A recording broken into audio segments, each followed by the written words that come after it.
Yeah. Yeah. Right.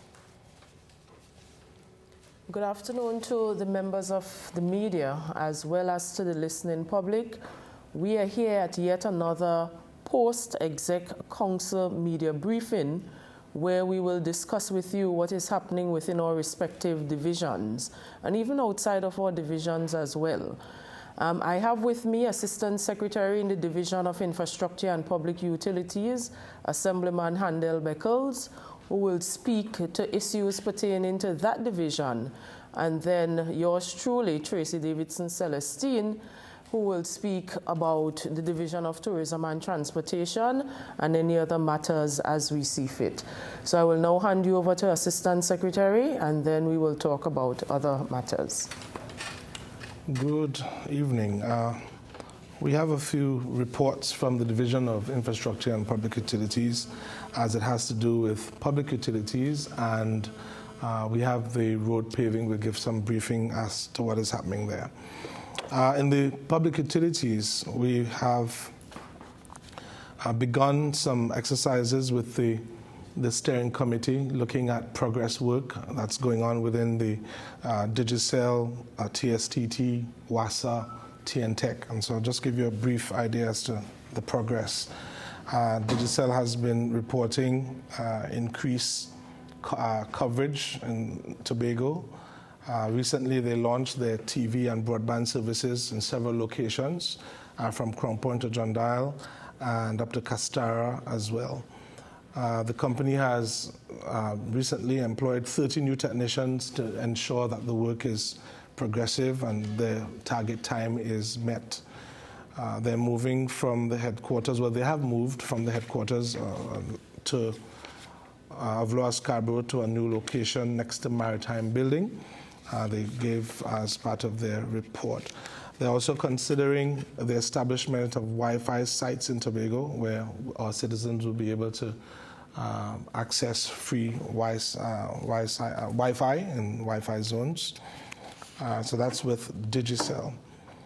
The division is presently undertaking some work where bridges are concerned, roads and bridges, and we have 3 Milford Road bridges that have been completed. The designs have been completed, the tenders have been set so that the construction of the Lambo Bridge near the abattoir will soon be on the way. NITCO will be responsible for that work in this month by the middle of this month of April. There's a new Bailey Bridge that was used at Churchill Hill Road, Roxborough. It is here, and the temporary bridge has been installed, so that will help with the traffic situation in the east. We're looking at TNTech. TNTech has indicated that the Culloden Bay Road project remained in progress. The street lighting installations for the Tobago House of Assembly is on the way and should be completed within the next month. They've been involved in a bunch of relocation of poles. There have been quite a few faulty poles around the island. If you notice that there are times when your traffic will be hindered because of the work in progress there. We're asking the citizens to be patient as this will be for our good. Excuse me. With TSTT, they've proposed some expansion of their services, including the fiber to home that is projected for areas like Castara and Lansfamy, and they're ongoing. The increased capacity on its sites you'll be able to recognize it in your homes. They have received the approvals from the IPU for the proposed relocation works on the Orange Hill Road, and WASA and TNTech have been on board as well. And so we're looking forward to some progressive competition where TV and broadband services are concerned. WASA continues their main reconstruction and main laying program. They have been changing out the old mains. And Hope and Mount St. George, the contractor resumed work, and we are expected that it will take between 6 to 8 weeks. So let's give or take another another month and a half so that we can get the work completed.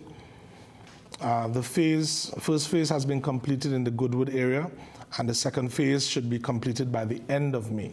Again, we're asking pedestrians and motorists to just be patient with the progress works that is on the way. More for WASA. JIPU, we were supposed to identify funds to assist WASA in the Hermitage Water Project, some $600,000. The money has been identified, and we're advised that the necessary environments are on the way to make sure that the money is available so that we can have that work on the way. For PTSC, in our steering committee, we have been advised by PTSC that the Chinese personnel to Tobago, they're talking about sending materials so that we can have these buses refurbished. The spare parts that have been ordered, they're on the way, and we're expecting that 13 buses would be refurbished immediately, so that we'll bring up the fleet to about 45 buses. So we should expect an increase in our bus services on the island. And from DIPU, we have commenced our road resurfacing program, and quite a few roads in our area, especially throughout the island, but at present in the west, we can find some road works in progress. There has been work over the weekend. There have been work on Saturday. I saw some work. This might have been some inconvenience to pedestrians and motorists, but we're asking again for your patience, as this is for the improvement of our entire island. We have some roads that we should probably highlight. There's streets of Signal Hill and Patience Hill, Riseland, New Providence. I saw some work happening there. Daniel Trace, Canby, Sandy Hill, Lambeau, Stonehaven Development Road, Simon Lawrence Trace in Bethel, Milford Road, Canaan to Four Roads. Most of the streets of Canaan and Bonaccord are being looked at present. There are some contractors on the ground, and work is on the way. In Mason Hall, the North Side Road is being attended to. Windward Road, John Dial, Mount St. George, Windward Road and the Goodwood, Pembroke area, Majuba Trace, Rose Hill Trace, Delaford, Richmond, Citrus Road, Speyside Main Road, Low Road, Charlotteville, Dead Bay Road, Boris Trace, Argyle Waterfall Road, Crown Point behind the RBC to Pigeon Point area, Crown Point, Fort Milford to Tropicus in the James Resort area, and Runnymede Village. Flats to Providence, Jacamar Trace. So we will be doing an extensive amount of work.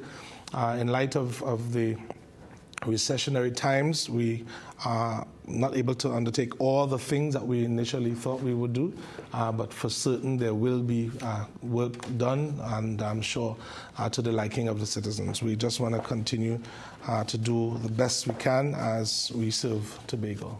Thank you. That's my little report. Thank you very much, Assemblyman Handel Beckles. I want to report on the Tobago Jazz Experience and to indicate that all systems are in place for a smooth staging of Jazz 2016. That is the Tobago Jazz Experience. And it kicks off this Saturday, April 16th, and runs until the 24th. May I remind you that the Tobago Jazz Experience has several objectives. They are: 1, to attract incremental stopover visitors to the island of Tobago during a specific time of the year; to raise the awareness and visibility of Tobago through this event marketing effort; to generate publicity in our key overseas market and even in our domestic market as well; to produce a quality event within stated budget limits. Most importantly, we want to increase the capacity of local jazz and music performers in Tobago, and it is also in an effort to develop and support the event management industry in Tobago as well. And so there are several objectives from staging the Tobago Jazz Experience. What's new with jazz this year? there is a new program, Jazz on the Move. Jazz on the Move is basically a collaboration between the Division of Tourism and Transportation and the Tobago Hotel and Tourism Association. Jazz on the Move will take place in a number of different hotels across the island from Sunday 17th to the 19th of April, and it will basically see live music being provided at 10 properties, bars, restaurants around the island of Tobago. And so that provides an opportunity for patrons, for guests of those properties and restaurants, and even the residents alike to participate in the festival, to enjoy live music, and of course that will lead to greater economic activities for the properties as well. And so there will be quite a number of bands performing, and the Division of Tourism and Transportation will work closely with the hotels in ensuring that the event is well marketed. We also have the Carry Jazz, which is basically the short or the acronym for Caribbean Jazz. This happens on Saturday the 23rd and is meant to celebrate Caribbean music in jazz. And so there are a number of artists that are part of the Carry Jazz: Third World, Arturo Tapin, Etienne Charles, and Three Canal, to name a few. We have considered how the economic challenges facing Trinidad and Tobago will impact on the jazz. And so for this year, we have decided to decrease the price for general admission. Last year it was at $600. We have reduced that by $100 to $500 this year, so that as many Tobagonians and as many Trinidadians who may be feeling the pinch at this time to be able to afford and to attend the show. I must say that the Tobago Jazz Experience has been contributing endlessly to the economic development of Tobago. More than 70 suppliers and vendors will be plying their trade, both at Speyside, Castara, and even on Friday, Saturday, and Sunday at Pigeon Point. And of course, the vast majority of those are from Tobago, as we try to ensure that we circulate the monies around the island and to help build capacity as much as possible. And we have quite a number of different type of vendors, those who will be selling food, drinks in terms of the bar, art and craft, all in an effort to ensure that when the visitors come, there is that experience, unique experience that blends in well with the Much More Than Music title. I want to also mention that over the years, we have been seeing constant increases in terms of the actual arrivals to the destination. Going back to as far as 2014, we have mapped that actual arrivals for the jazz period, April 19 to 27th, the total would have amounted to somewhere in the vicinity of 24,800. We have seen an increase in 2015 when we mapped the arrivals, that is from both Caribbean Airlines and Port Authority to the destination. We are seeing an increase of 27,796 persons to the destination.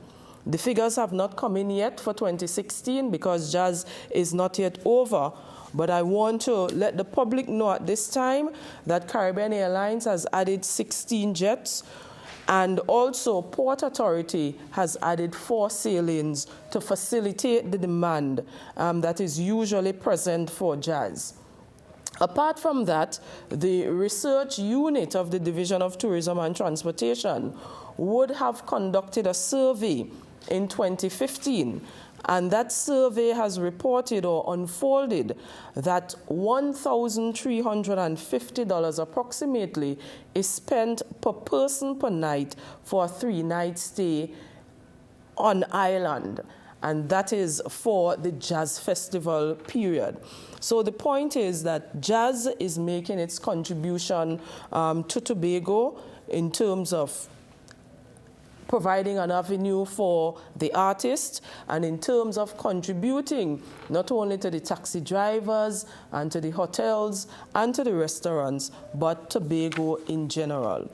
And so we expect that the Jazz Festival 2016 will again make its contribution. We invite those who have not yet purchased their tickets to attend the festival to do so now, as ticket sales are going very fast. The Tobago Hotel and Tourism Association has indicated that from Friday 22nd to Sunday 24th, they are at about 80% room occupancy. So we basically have about 20% of rooms available on the island. Ticket sales are going fast, and we are asking you to purchase those tickets as soon as possible. That ends my presentation, and if there be any questions, feel free.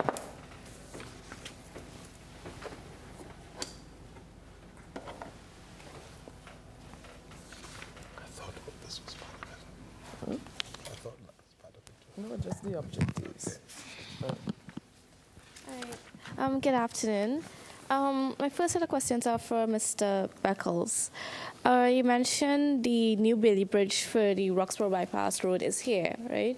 When will that be installed? My information is that by the end of this month, work will begin. There has been some work already in preparation.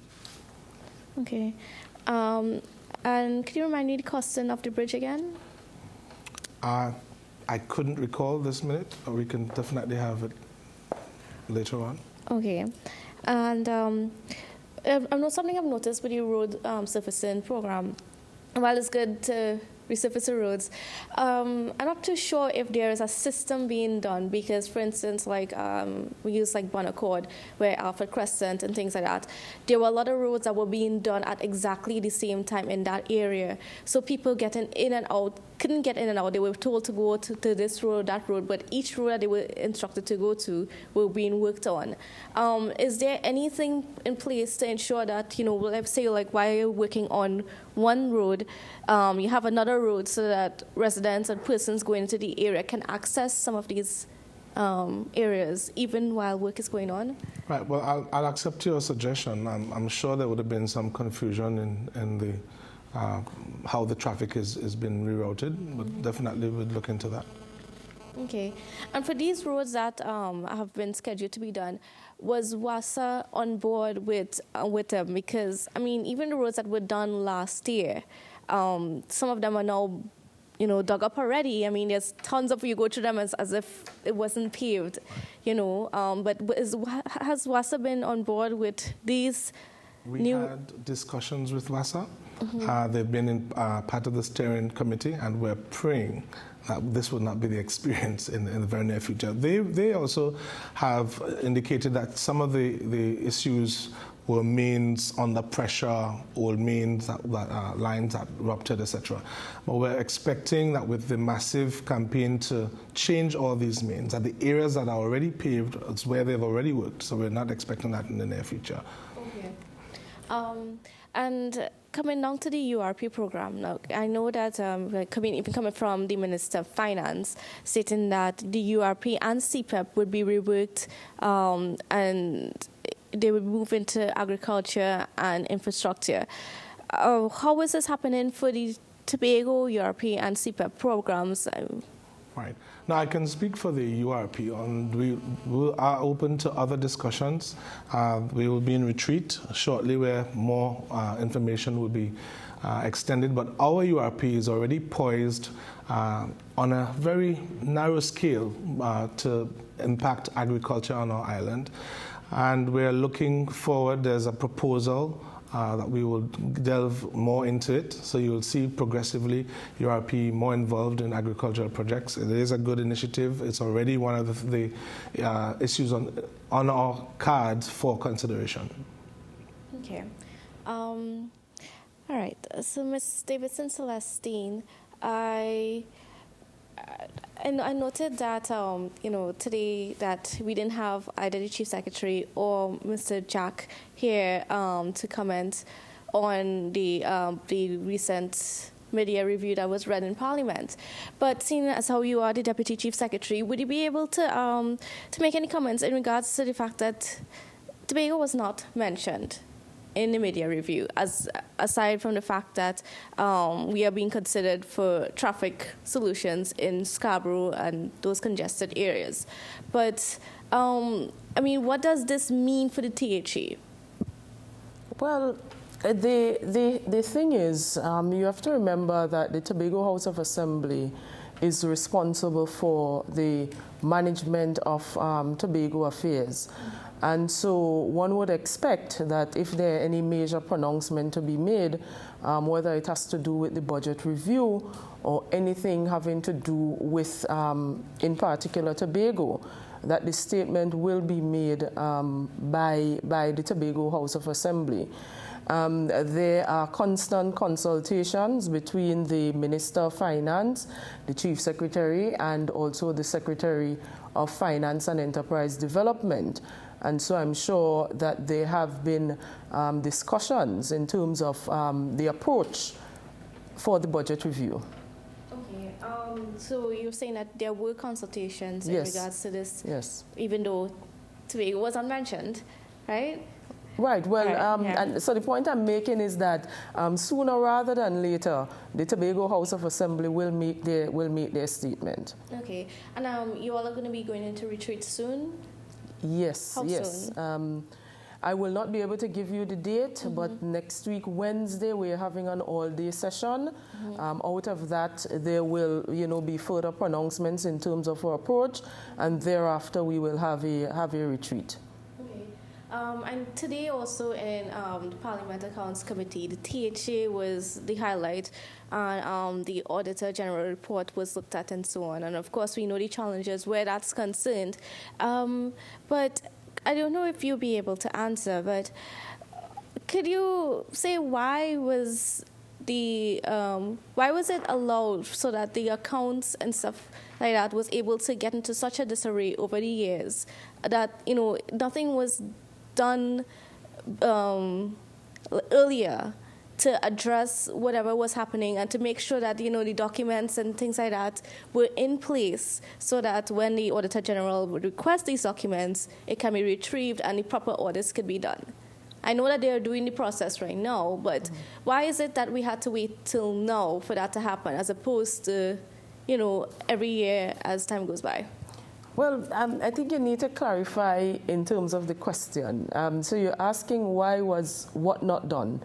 Why was there proper... Okay, one of the reasons that was given today in terms of why that there couldn't be a proper audit being done. I mean, the last official audit was 2006, and mainly because they couldn't give an opinion on that audit because the documents and so on were not received by the Auditor General in time so that they can do that. One of the excuses that was given today, one of the reasons I should say, was that with the move of officers and offices, documents were perhaps mixed up or misplaced, and it took a while for them to be found and so on. There was not a proper record keeping of documents over the years, so that when a specific document to verify monies were requested, it can be found. Why was the management of the accounts was allowed to be in such a disarray for so long? Well, it's always a work in progress, and you learn as you go along. But I think one of the most important things is that the Tobago House of Assembly at this time is looking at accountability and transparency and employing ways in which we can treat with record keeping so that in the future, records can be properly stored, and most importantly, they can be easily retrieved. So it's basically a work in progress. It's systemic challenges. We are learning from the experiences as we go along, and we are putting things in place to have things electronically stored as well as physically. Mr. Beckles, you mentioned that the division is undergoing a street lighting project in Culloden Bay Road. Are there any plans to implement street lights along the Annesville Road? Yes, there are. There's quite an extensive list. I don't have that list with me today of areas across the island where requests have been made to TNTEC. Some of the delays, major delays, were because of TNTEC not having the right type of equipment or material on Tobago, one, and there was a system in place that allowed for things to go to Trinidad to come back and all of that before it was set up. That's why we have delays. That has now been ironed out, and we're expecting that more and more of the areas, Annesville, Bethel, other areas in the east and north have been requested. We'll start seeing some activity. I know that a while back the division did a traffic study within Scarborough and environs, and there were changes to be made. Do you have any idea when those changes will be implemented? Not off my head, not immediately, but the traffic management meets monthly. The administrator is to bring a report at the next meeting. I think it's the second. At the next meeting, probably in 2 weeks, when we meet in 2 weeks on Monday, we would definitely ask the question to ensure that you're given an update as to what is happening with the traffic in Scarborough.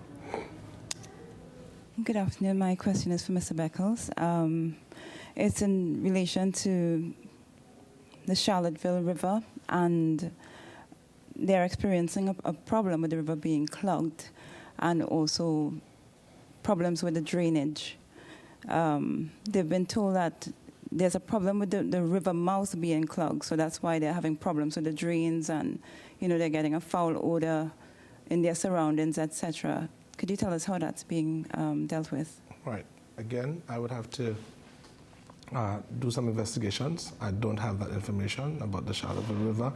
I know that we're supposed to be clearing all the river mouths before the rain season comes down on us, and I expect that will be one of the areas that will be cleared. But again, let me just figure out what's happening there so that we could have a proper report given. Because we've also been getting calls at Radio Tambourine in regards to drainage in different places as well, because people have a lot of concern about the mosquitoes and the Zika virus coming to Tobago. I guess everybody's trying their best to prevent that from happening so far, but there are other areas where they're having problems with drainage. So we just want to know if that's being addressed as well. Yes, the division has a drainage program that we are embarking upon. The challenges has been the rolling out, because we have been called back to revise our budgets, etc. So I'm expecting that we're late because we've had to revise, but there will be drainage programs undertaken by the division. Okay, thank you. I just have a quick question for Ms. Davis and Celestine. You said that so far the hotel rooms, they're about 80% occupied. So it's going well so far. Yes, occupancy as reported by the THT. Mm-hmm. Yes. I'm now going to ask you about ticket sales. How are the ticket sales going so far? Well, because so you're far, going okay with the rooms. Well, I've been advised, of course, ticket sales will go hand in hand with room occupancy, because what we are mapping is for the Jazz Festival period. And I'm advised that ticket sales are excellent thus far. Okay. And one last question. Go right ahead. Who is replacing Shaggy, because he's not coming to the festival anymore? I had the list with me in terms of the artist, and would want to give you that information, so I'll provide that to you before we leave. Okay, thank you. Yes.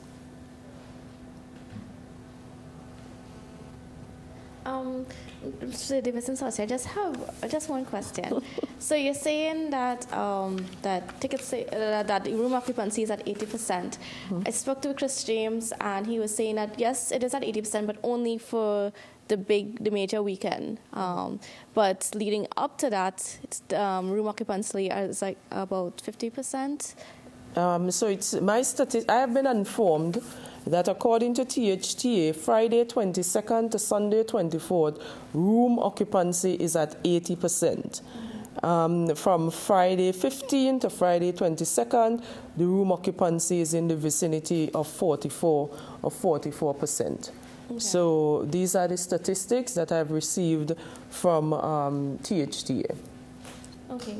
And you said that ticket sales are going well. I also spoke with Mr. John Arnold, and he said that, well, it's not, he didn't give a figure, but he indicated that by perhaps Wednesday or Tuesday or Wednesday next week, that's when we would be able to actually see the ticket sales, the tickets start to go. Mm-hmm. But, I mean, right now it's, kind of low. Well, I don't have that information. My information tells me that so far, ticket sales are excellent, particularly for Friday and Sunday. We have a younger generation that is also excited about the Jazz Festival, particularly with the addition of J. Cole and Miss Lauryn Hill. So far, Sunday is one of the favorite nights. And I would take it that from Friday 22nd to Sunday 24th, we have an 80% occupancy as supplied by the THTA. Okay. So I would expect that ticket sales will go hand in hand with room occupancy. And you won't be able to give a specific number for the ticket sales as of this point? No, okay. Not at this point. Could I just ask one last question? Who have you contracted to clean up after the Jazz this year? Because we had some Pigeon Point employees who complained that they were not paid for last year. So I want to know, who have you contracted and have they been paid as yet? Well, the Pigeon Point employees are members of staff of the Division of Tourism and Transportation, because Pigeon Point, as you would know, falls under that division.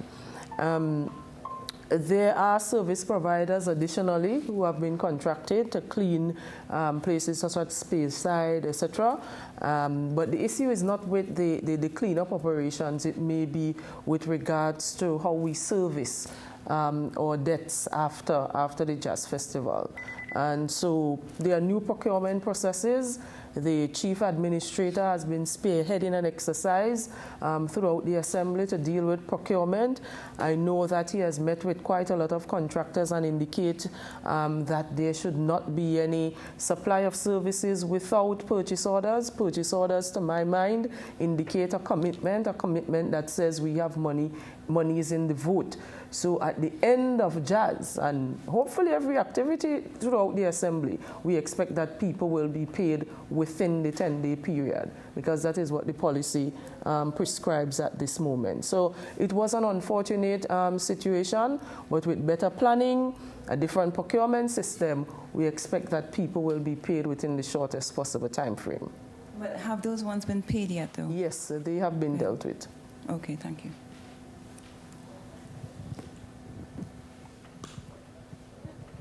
If there be no other questions or comments, I want to thank all of you endlessly for your patience. Yes.